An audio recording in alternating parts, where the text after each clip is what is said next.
नमस्ते पुण्डरीकाक्ष नमस्ते पुरुषोत्तम नमस्ते सर्वलोकात्मन् नमस्ते दिग्मचक्रिणे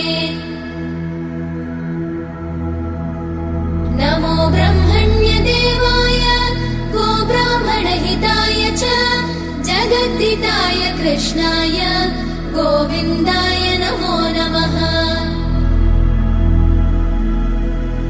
ब्रह्मत्वे सृजते विश्वं स्थितौ पालयते नमः रुद्ररूपाय कल्पान्ते नमस्तुभ्यं त्रिमूर्तये।